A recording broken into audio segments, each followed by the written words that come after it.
प्रिय भक्तगण, आज हम आपको एक कथा का श्रवण करा रही हूँ जो सुनने मात्र से आपके जीवन में सुख, संपत्ति और धन की वर्षा होगी। तो चलिए कथा को प्रारंभ करते हैं। भगवान शिव माता पार्वती से कहते हैं, अगर इंसान खुलकर बोलता है तो उसे संकोच और भय से मुक्ति मिल जाएगी। फिर माता पार्वती कहती है, हे प्राणनाथ, ये कैसे संभव है कि इंसान खुलकर बोले तो भय और संकोच से मुक्त हो जाएगा। फिर भगवान शिव कहते हैं, हे देवी, आज मैं आपको एक कथा सुनाने जा रहा हूँ। कृपया इस कथा को ध्यान से सुने। अगर आप ये कहानी सुन रहे हैं तो पूरा सुनिए, इस कथा को आधा अधूरा छोड़कर जाने की गलती मत करिएगा, क्योंकि इस पवित्र कथा को पूरा सुनने से मन चाहा फल की प्राप्ति होगी। इसलिए इस कथा को पूरा सुने। आप शिव भक्त हैं तो भोलेनाथ का अनादर ना करें। तो चलिए कथा प्रारंभ करते हैं। बहुत समय पहले की बात है। एक नगर में एक युवक रहता था। वह युवक बहुत ही शर्मीला था। वह इतना शर्मीला था कि जब भी उसके सामने कोई नया व्यक्ति आता तो वह उससे बात नहीं करता था। यहाँ तक कि जिन्हें वह जानता था उनसे भी बात करने में उसे बहुत शर्म आती थी। वह उनसे भी ठीक से बात नहीं कर पाता था और इस समस्या के कारण वह खुद ही बहुत परेशान रहता था, क्योंकि वह अपने जीवन में कुछ कर नहीं पा रहा था। धीरे धीरे समय बीतता गया और उसके शर्माने की आदत भी बढ़ती चली गई, जिसके कारण वह अत्यधिक निराश, परेशान और चिंतित रहने लगा। उसे समझ नहीं आ रहा था कि वह अपनी इस समस्या से कैसे छुटकारा पाए। उसके घर वाले भी उसकी इस समस्या को लेकर बहुत चिंतित रहने लगे थे। वे सोचते थे कि इसका क्या होगा, क्या यह अपने जीवन में कुछ कर पाएगा या नहीं। जब भी वह कहीं काम के लिए जाता, लोग उसके सीधेपन का फायदा उठाते और उसे परेशान करते। वह कुछ ज्यादा कर नहीं पाता था, जिसके कारण लोग उसे कुछ भी कह देते और वहां से चले जाते। इन्हीं सब कारणों से उसका मन कहीं भी किसी भी काम में नहीं लगता था। वह हर काम को कुछ ही दिनों में छोड़ देता था। उसके मन में बहुत कुछ चल रहा था। उसके विचारों का तूफान उठ रहा था। वह सबसे बहुत कुछ कहना चाहता था, लेकिन अपनी इस आदत के कारण वह किसी से कुछ नहीं कह पाता था। वह अंदर ही अंदर घुटता जा रहा था। सारे विचार और बातें उसके मन में ही दबी पड़ी थी, लेकिन कभी भी वह किसी से अपने मन की बात नहीं बताता था। जब वह छोटा बच्चा था तो लोग उसे बहुत पसंद करते थे। उसकी इस आदत को भी लोग सराहते थे, लेकिन जब वह बड़ा हुआ, युवा हुआ, तो इसी आदत के कारण उसे जीवन जीने में बहुत परेशानियां उठानी पड़ी और वह युवक भी अपनी इस गलती के कारण बहुत परेशान रहता। वह अपनी इस आदत से छुटकारा पाना चाहता था। वह चाहता था कि वह लोगों से अपने मन की बात खुलकर कह पाए। जो कुछ करना चाहता है, जो कुछ कहना चाहता है, वह सबसे खुलकर कह सके। लेकिन जब भी कोई दूसरा उसके सामने आता तो उसकी जुबान मानो खुलती ही नहीं थी। यहाँ तक कि वह अपने माता पिता के सामने भी ठीक से बात नहीं कर पाता था। केवल उसके कुछ मित्र थे जिनसे वह अपने मन की बात कर पाता था। जब भी वह किसी बात का जवाब देता तो लोग उसकी हंसी उड़ाते थे, उसका मजाक बनाते। लोग कहते, आज तो तेरे मुंह में भी जबान आ गई है। ये समस्या दिन ब दिन जा रही थी और इसके कारण अब उसके पिता भी अत्यधिक चिंतित रहने लगे थे। वह चाहते थे कि उनका बेटा भी दूसरों के सामने अपने मन की बात रख सके, लेकिन एक दिन जब उन्होंने अपने बेटे को दूसरों के सामने शर्मिंदा होते देखा तो उन्हें बहुत क्रोध आया और वे अपने बेटे को खरी खोटी सुनाने लगे।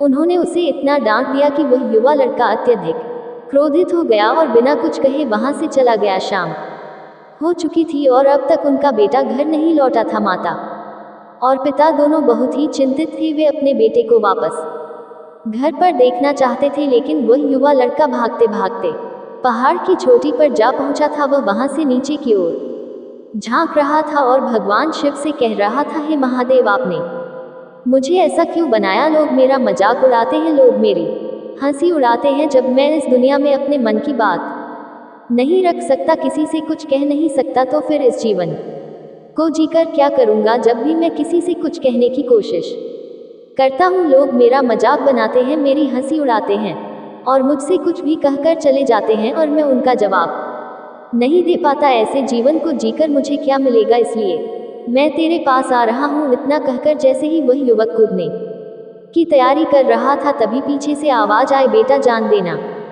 तो बहुत आसान है, लेकिन इस जान को तुम वापस नहीं पा सकोगे। जैसे ही यह आवाज उसके कानों में पड़ी, वह पीछे मुड़कर देखने लगा। उसने देखा कि एक तपस्वी सन्यासी उसके पीछे खड़े हैं उन्हें देखकर वह डर सा गया और अपने कदम पीछे खींच लिए और चुपचाप वहां खड़ा हो गया अपनी आदत के कारण।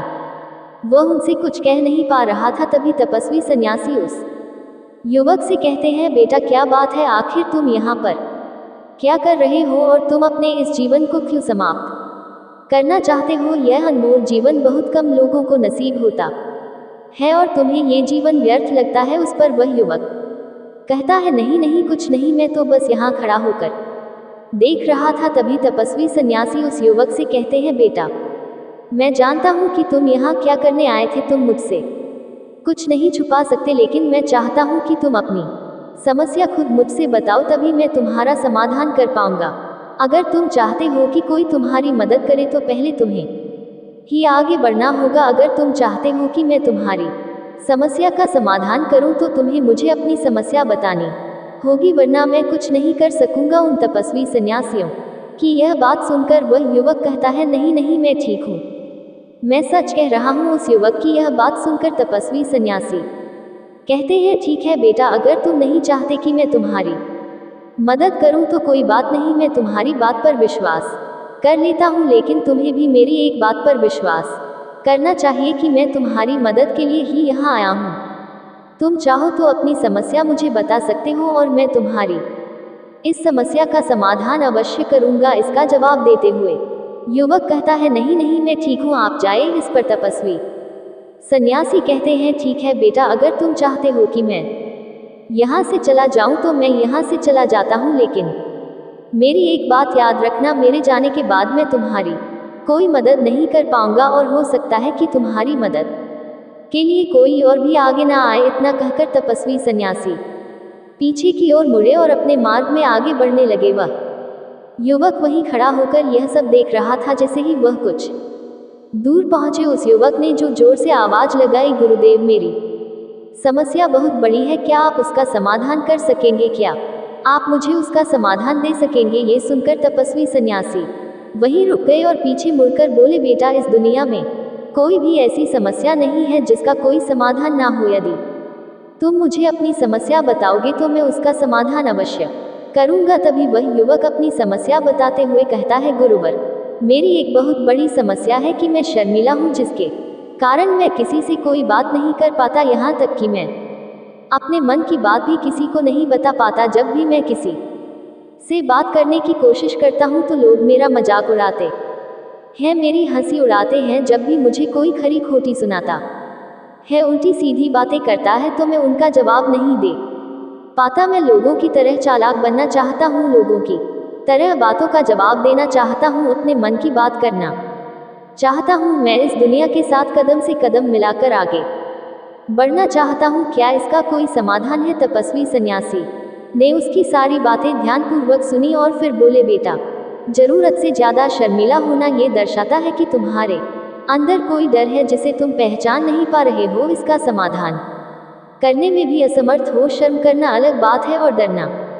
अलग। जब जब हमारे भीतर डर होता है तब हम कहीं भी किसी से भी कोई भी बात नहीं कर सकते। हमें चारों तरफ केवल डर ही नजर आता है और हम हर जगह से डरते ही रहते हैं, लेकिन इसे शर्माना नहीं कहते। शर्म तो बस एक हद तक तुम्हें चुप रख सकता है। फिर तपस्वी सन्यासी ने पूछा, बेटा तुम सबसे अधिक किससे शर्माते हो? युवक ने जवाब दिया, गुरुवर मुझे अपने पिता से बात करने में बहुत शर्म आती है, मैं उनके सामने कुकू बोल ही नहीं पाता। तभी वह तपस्वी सन्यासी उस युवक से कहते हैं, अच्छा तो ये बताओ, जब तुम अपने पिता से बात कर रहे होते हो या फिर बात करने का प्रयास करते हो तो तुम्हारे मन में कैसे ख्याल आते हैं? युवक इसका जवाब देते हुए कहता है, गुरुवर जब भी मैं अपने पिता से बात करने का प्रयास करता हूँ तो मुझे ऐसा लगता है कि मानो मेरे पिता अभी मुझे डांट देंगे, मुझ पर क्रोध करेंगे, मुझसे नाराज हो जाएंगे और कहीं ना कहीं मुझे ये लगता है कि मैं कुछ गलत बात ही करूँगा। यहाँ तक कि मेरे मन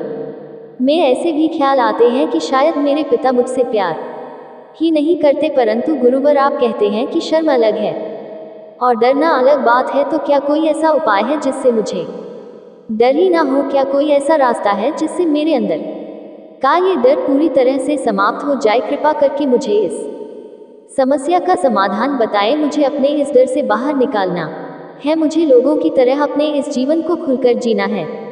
उस युवक की यह सारी बातें सुनकर तपस्वी सन्यासी ने उससे कहा, जाओ और अपने पिता से कहो कि मुझे कुछ काम करना है और इसके लिए मुझे आपसे कुछ धन चाहिए। अगर तुम उनसे धन मांगने में सफल हो गए तो मैं तुम्हारी समस्या का समाधान जरूर बताऊंगा। ये सुनकर युवक घबरा गया और बोला, हे गुरुवर, मुझे ये कार्य ना दीजिए, मैं उनसे कुछ नहीं कह पाता, उनके सामने तो बोलती तक बंद हो जाती है, मैं उनसे धन कैसे मांगूंगा।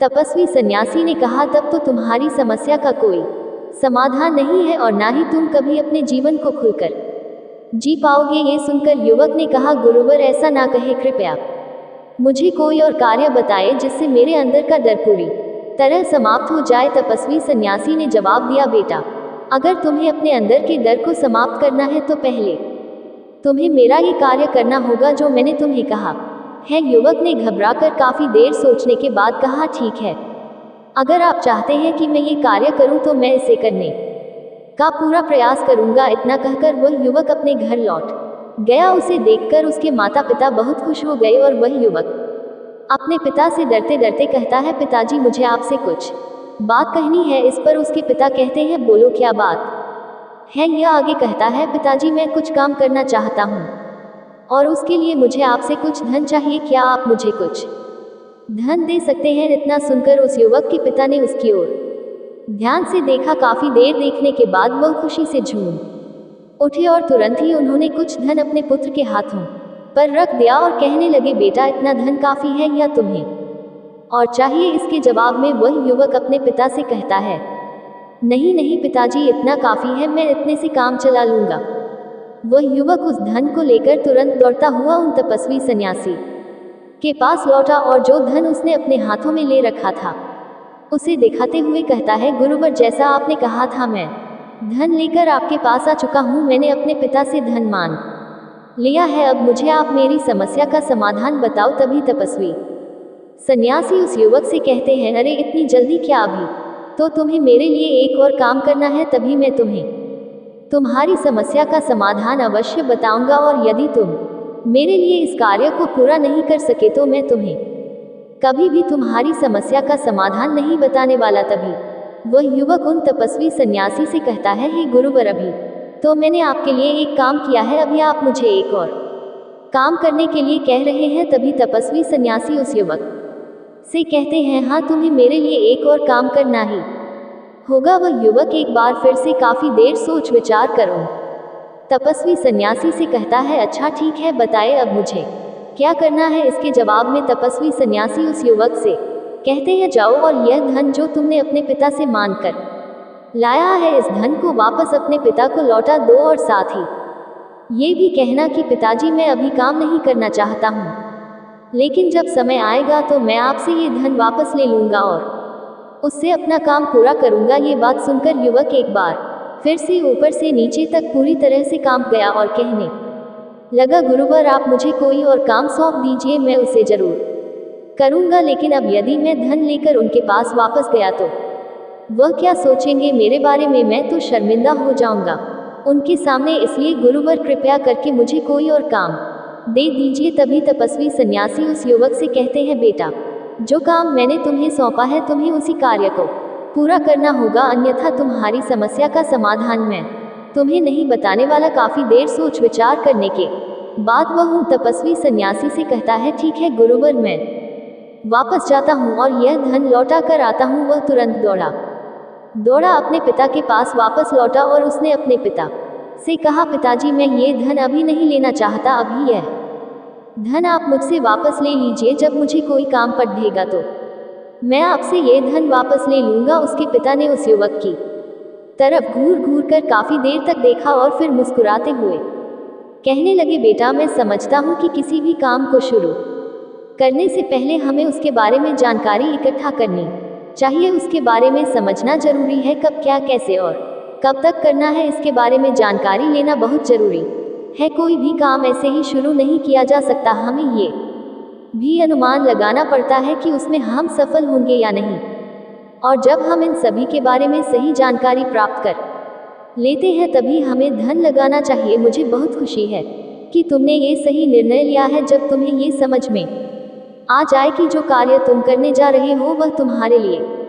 उचित है, तब तुम चाहो तो मैं तुम्हें ये धन वापस लौटा दूंगा। युवक अपने पिता से यह सारी बातें सुनकर मन ही मन बहुत प्रसन्न था। उसने यह उम्मीद भी नहीं की थी कि उसके पिता हंसकर उसे इस तरह से सारी बातें समझाएंगे। वह मन ही मन ये सोच ही रहा था कि तभी उसके पिताजी उसके और करीब आए और अपने युवा बेटे को गले से लगा लिया। जैसे ही उसके पिता ने उसे गले से लगाया, उसे बहुत अच्छा महसूस हुआ। उसका आत्मविश्वास और हौसला बढ़ गया। उसके बाद युवक वापस गुरुवर के पास लौटा और कहने लगा, गुरुवर, जैसा आपने कहा था मैंने बिल्कुल वैसा ही किया है। मैंने धन अपने पिता को वापस कर दिया है। अब कृपया करके मेरी समस्या का समाधान बता दीजिए। तभी तपस्वी सन्यासी उस युवक की तरफ देखकर मुस्कुराते हैं और कहते हैं, बेटा, इतनी जल्दी क्या है? अभी तुम्हें मेरे लिए एक और काम करना होगा। यह कहता है, महाराज, आप मुझसे बार बार इस तरह से काम क्यों करवा रहे हैं? क्या आपके पास मेरी समस्या का कोई समाधान नहीं है? कहीं आप मुझे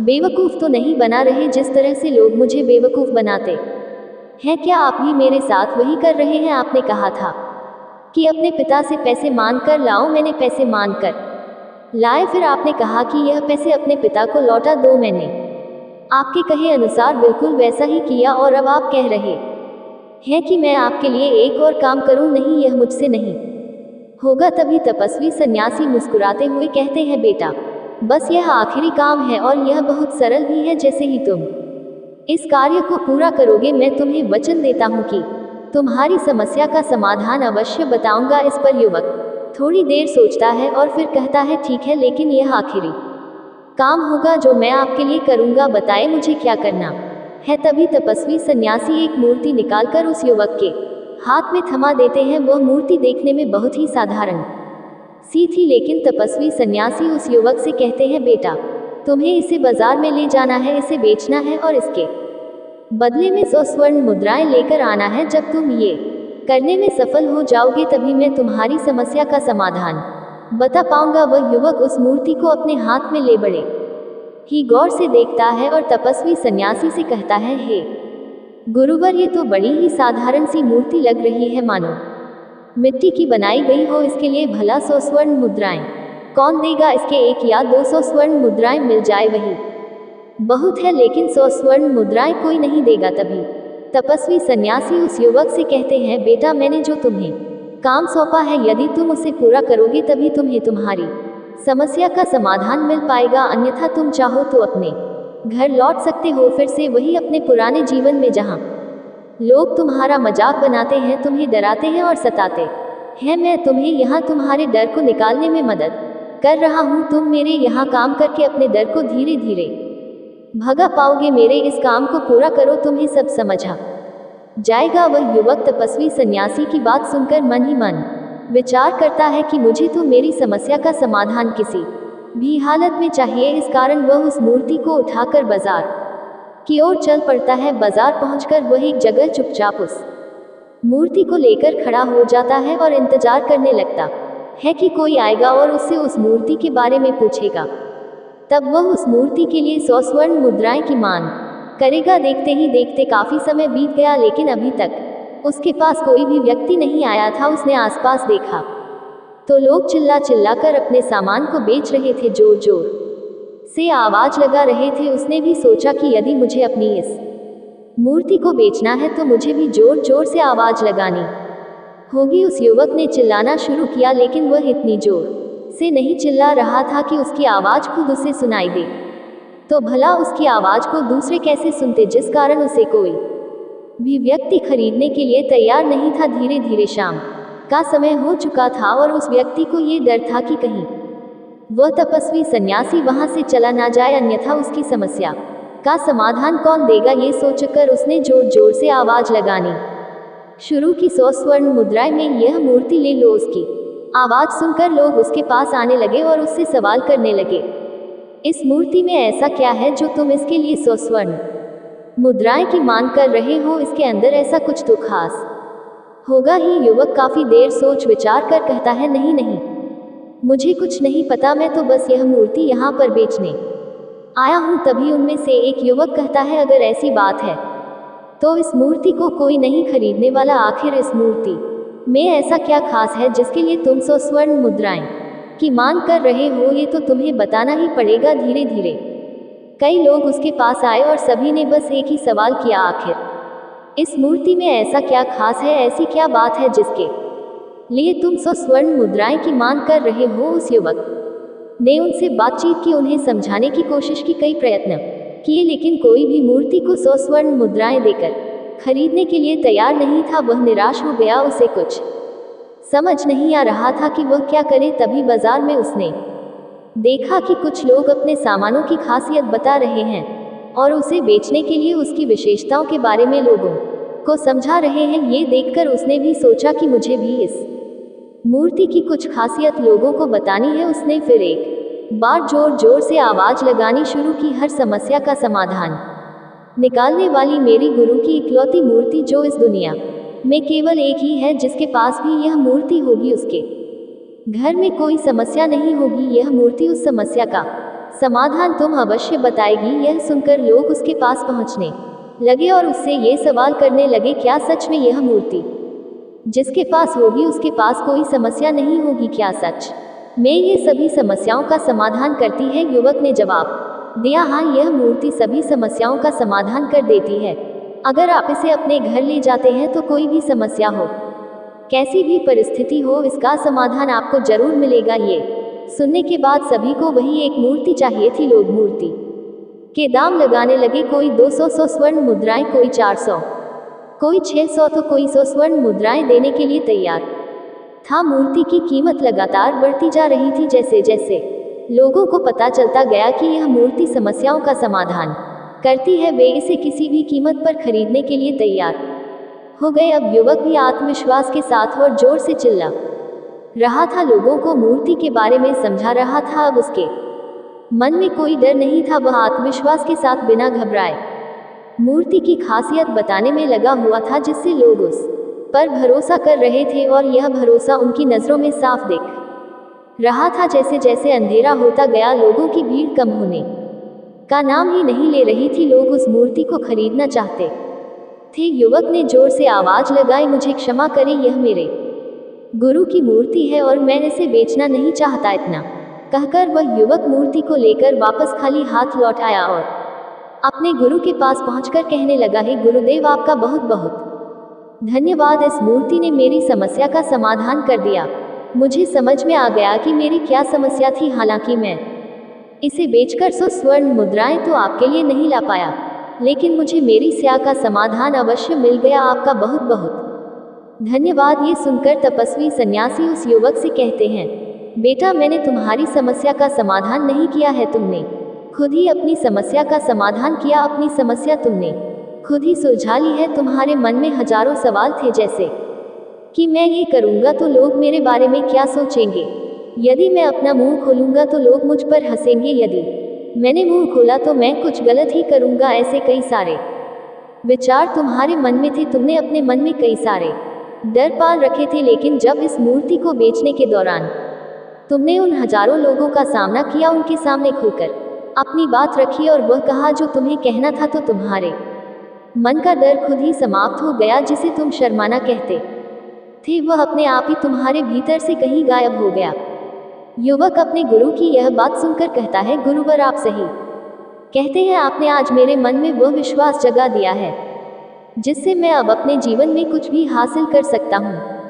आपका बहुत बहुत धन्यवाद। डर को धीरे धीरे खत्म करने से ना तो आपको शर्म आएगी और ना ही डर लगेगा। जब आपका भीतर का डर हमेशा के लिए समाप्त हो जाएगा, तो आप अपने जीवन में जो भी करना चाहते हैं, जो भी पाना चाहते हैं, उसका रास्ता आपके लिए पूरी तरह से साफ हो जाएगा। आप अपने मार्ग पर तेजी से आगे बढ़ने में सक्षम हो जाएंगे। इसलिए लोग क्या कहते हैं या क्या कहेंगे, ये सब छोड़ दीजिए और खुद पर विश्वास कीजिए, क्योंकि आप ही हैं जो अपने इस डर का सामना कर सकते हैं। फिर तपस्वी सन्यासी कहते हैं, आज तुमको एक कहानी सुनाता हूँ। प्राचीन समय की बात है। भारत में एक बहुत ही प्रसिद्ध संत महात्मा रहते थे। उनका नाम बुद्ध था। बुद्ध अकेले रहते थे, दुनिया के शोर शराबे से दूर जंगल में रहते थे और वे बड़े ही ध्यानी और प्रभु भक्त व्यक्ति थे, इसलिए वे पूरे भारत में बहुत प्रसिद्ध थे। एक दिन एक राजकुमार बुद्ध के पास आया और बोला, हे बुद्ध, मैं हमेशा थका हुआ, निराश और परेशान महसूस करता हूँ। मेरा मन बहुत परेशान रहता है, हालांकि मेरे पास सब कुछ है, दौलत, शोहरत, सुख सुविधा जो हर व्यक्ति चाहता है या पाने की इच्छा करता है, लेकिन फिर भी मेरे अंदर इतनी अशांति और चिंता क्यों है? बुद्ध ने उसकी बात बहुत ध्यानपूर्वक सुनी और कुछ सोचने के बाद कहा, तुम इस प्रश्न का उत्तर जानते हो, तुमने कभी इस प्रश्न को हल करने की कोशिश नहीं की है। फिर बुद्ध ने आगे कहा, मैं एक अध्ययन करना चाहता हूँ, क्या तुम मेरा साथ दोगे? इस अध्ययन के बाद तुम्हारे जीवन में किसी भी तरह की अशांति और चिंता नहीं रहेगी। यह बातें सुनकर राजकुमार बहुत हैरान था। उसने बुद्ध से कहा, बताए मुझे क्या करना होगा अपने मन की शांति के लिए? मैं कुछ भी करने को तैयार हूँ। राजकुमार की इन बातों को सुनकर बुद्ध ने कहा, तो फिर आप अगले 15 दिनों के लिए मेरे आश्रम में रहेंगे और एक सामान्य व्यक्ति की तरह अपना जीवन व्यतीत करेंगे। इन 15 दिनों में आप जितना हो सके कम बोलेंगे और अकेले और चुपचाप रहेंगे। राजकुमार उस बुद्ध की बातें सुनकर सहमत हो गया। पहले दिन राजकुमार को लगा कि उसका मन सामान्य से अधिक परेशान और विचलित है। उसके मन में तरह तरह के विचार आ रहे थे और वह आम लोगों की तरह जीवन जीने में असहज महसूस कर रहा था। उसे अंदर से बोलने की इच्छा हो रही थी, लेकिन वह चुपचाप रहा। उसके मुंह से एक भी शब्द नहीं निकला, बस मन मार कर चुपचाप बैठा रहा। लेकिन रात होते होते उसके अंदर ही अंदर शांति का अनुभव होने लगा। उसके लिए यह अनुभव अजीब था। वह खुद से पूछ रहा था कि वह अंदर ही अंदर इतना खुश क्यों है और उसकी आंतरिक बेचैनी और चिंता कम क्यों हो रही है। अगले दिन राजकुमार अकेला चुपचाप बैठा रहा और प्रकृति को निहार रहा था। वह पौधों को, फूलों को, आकाश में उड़ते पक्षियों को देख रहा था। वह अपने जीवन में पहली बार यह अद्भुत दृश्य महसूस कर रहा था कि उसके पास कितनी सुंदरता है। वह दिन भर प्रकृति की सुंदरता को निहारता और उसकी ताजगी को महसूस करता रहता। इसी तरह एक सप्ताह बीत गए और उसके मन की सारी बेचैनी, हलचल, उथल पुथल और तनाव गायब हो गया। अगले दिन की सुबह राजकुमार फिर एकांत में बैठ गया और कुछ ही मिनटों में उसकी आंखें अपने आप बंद हो गई और वह गहरे ध्यान में चला गया। वह पूरे दिन वहीं पर आंखें बंद करके बैठा रहा और गहरे ध्यान में डूबा रहा। ना कोई शब्द, ना कोई चिंता। राजकुमार भीतर से असीम शांति और आनंद से भर गया। राजकुमार ने अपने बाकी के 7 दिन भी इसी तरह ध्यान में बिताए। 15 दिन बाद वह बुद्ध के सामने प्रस्तुत हुआ और उन्हें प्रणाम करके बोला, बुद्ध, मुझे उत्तर मिल गया कि मेरे मन में इतनी उथल पुथल और चिंता क्यों थी। मैं जान गया कि मेरा मन इतना अशांत और विचलित क्यों था। बुद्ध मुस्कुराते हुए बोले, बताओ क्या? राजकुमार ने उत्तर दिया, मैं आवश्यकता से अधिक बातें करता था। मैं किसी पर भी अपने शब्द और ऊर्जा व्यर्थ करता था।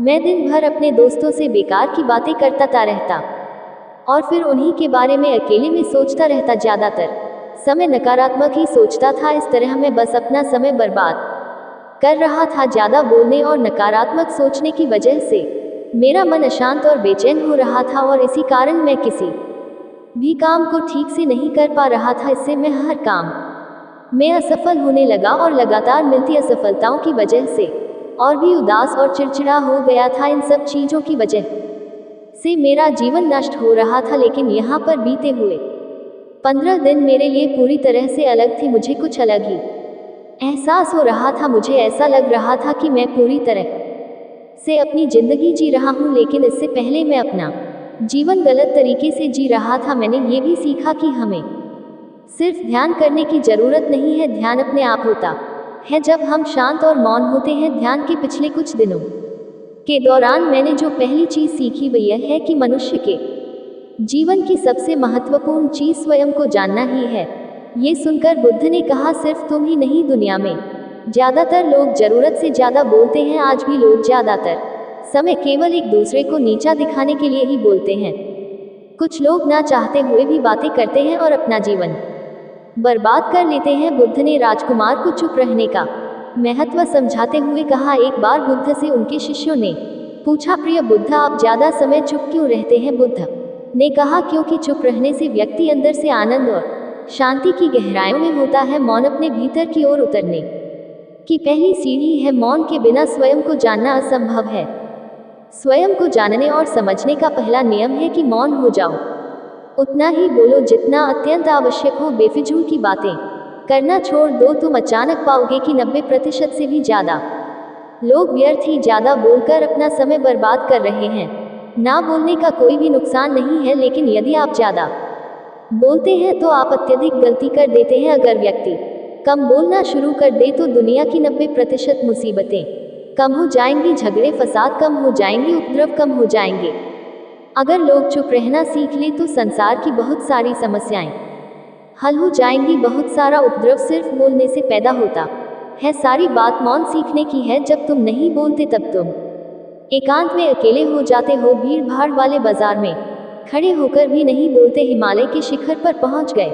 जिसने मौन की कला जान ली वह भीड़ में भी अकेले होने की कला जान लेता है। एकांत में तो आदमी स्वर्ग में है। दूसरे की उपस्थिति ही बेचैनी पैदा करती है। पहले तुम्हें चुप रहने की शक्ति को धारण करना होगा, इससे तुम अधिकतर ऊर्जा को बचा लोगे और फिर उस स्थिति में पहुंच जाओगे कि तुम कभी भी ज़्यादा नहीं बोल पाओगे। अगर तुम कहीं जा रहे हो और परेशान हो जाओ तो ऐसे में उचित है कि आंखें बंद कर लो और अपने में खो जाओ। वहां से तुम्हें ताजगी महसूस होगी, क्योंकि तुम्हारे अंदर ही जीवन का वह स्रोत छिपा हुआ है, वह किसी और में नहीं है। इसके बाद राजकुमार उन बुद्ध से पूछते हैं, आखिर कौन हमें अपने अंदर तक ले जाएगा? ये बातें सुनकर बुद्ध कहते हैं, तुम्हें स्वयं ही अपने अंदर उतरना होगा और वहीं से परम राज्य जीवन का आनंद ले पाओगे।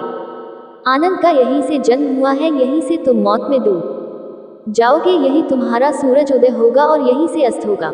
इसी प्रकार तुम बार बार चुटकी बजाओ। जब भी तुम चुटकी बजाकर वहां से लौटोगे तो पाओगे कि फिर तुम्हारे जीवन में एक ताजगी भरी नई संपदा मिली है और इस नई शक्ति के जन्म होने से तुम्हारी थकान चली जाए, उदासी चली जाएगी और चिंता चली जाएगी। जैसे कोई स्नान करके लौटता है तो शरीर शीतल हो जाता है, शांत हो जाता है। ऐसे ही जब भीतर से साफ होकर वापस आता है, मौन में स्नान करके लौटता है तो समस्त अस्तित्व व्यक्तित्व शांत और मौन हो जाता है, आनंदित हो जाता है। जब तुम आंतरिक मौन की उस पराकाष्ठा पर पहुंच जाओगे तब तुम पाओगे कि बोलने से भी तुम्हारा मौन खंडित नहीं होता, वह बना ही रहता है। उसकी एक अंतर्धारा लगातार तुम्हारे भीतर बहती रहती है। तुम बोलते हो, शब्दों का उपयोग भी करते हो, लेकिन वह तुम्हारे मन को खंडित नहीं कर पाती। एक बार गहरे मन में स्थिर हो जाओ, फिर तुम्हारी वाणी में भी मिठास आ जाएगी। तुम्हारा बोलना संगीतपूर्ण होगा, तुम्हारा बोलना सत्य होगा। जब तुम बोलोगे तो दूसरों पर भी शीतलता छा जाएगी। जैसे ही तुम अंदर से चुप होते हो, तुम इतने शक्तिशाली हो जाते हो कि समाज की निर्भरता छोड़ने लगते हो और तुम्हारे जीवन में एक मस्ती आती है जो केवल दीवानों के जीवन में होती है। तुम्हारे चेहरे पर एक नई रौनक आ जाती है, तुम्हारी आंखें किसी अमृत के समान हो जाती हैं और तुम अनंत शांति के समुद्र में डूबने लगते हो। इतना कहकर बुद्ध ने अपनी बात खत्म की और वे मौन में चले गए। राजकुमार उनका धन्यवाद करके अपने महल में चला गया। फिर भगवान शिव कहते हैं, प्रत्येक व्यक्ति ने भी अनुभव किया होगा कि बहुत ज़्यादा बात करने से दिमाग अशांत हो जाता है, जिससे हम अपने दिमाग पर नियंत्रण खो देते हैं और साथ ही अपना ध्यान भी खो देते हैं। जो लोग बहुत ज़्यादा बोलते हैं उनके पास किसी एक काम पर ध्यान केंद्रित करने की काबिलियत नहीं होती, वे अपने किसी भी लक्ष्य पर पूरी तरह से ध्यान केंद्रित नहीं कर पाते। अगर व्यक्ति का दिमाग एक जगह केंद्रित नहीं है तो हम जीवन की सच्चाई नहीं समझ पाते और ना ही मनचाही सफलता हासिल कर पाते हैं। इसके अलावा देखा होगा कि जो लोग अधिक बोलते हैं वे अक्सर लोगों के बीच हंसी का पात्र बन जाते हैं। जो लोग कम बोलते हैं और अपनी बात पर कायम रहते हैं उन्हें लोगों से सम्मान मिलता है। लोग उनकी बातों को सुनते हैं और उन पर भरोसा भी करते हैं। जो लोग जरूरत से अधिक बोलते हैं और अपने विचारों के बारे में पक्के नहीं होते, उनका दिमाग स्थिर और विचलित रहता है, शोर से भरा रहता है। एक अशांत दिमाग वाला व्यक्ति जीवन में किसी भी चीज में सफल नहीं हो पाता, क्योंकि वह किसी भी काम में फोकस नहीं कर पाता। यदि किसी व्यक्ति को ये पता है कि उसे कब, कहाँ और क्या बोलना है तो वह व्यक्ति सच में बहुत बुद्धिमान है। ऐसा व्यक्ति जहाँ भी जाता है उसका व्यक्तित्व आकर्षण का केंद्र बन जाता है और वह जो कुछ भी करता है उसमें बहुत शक्ति होती है। इतना कहकर भगवान शिव इस कथा को समाप्त करते हैं। इस वीडियो को बोलते समय कोई त्रुटि हो तो मैं क्षमा चाहती हूँ। उम्मीद है आप सभी को यह वीडियो अच्छी लगी होगी। अगर आप शिव के सच्चे भक्त हैं तो चैनल को सब्सक्राइब और वीडियो को लाइक करके कमेंट में हर हर महादेव लिख दीजिए।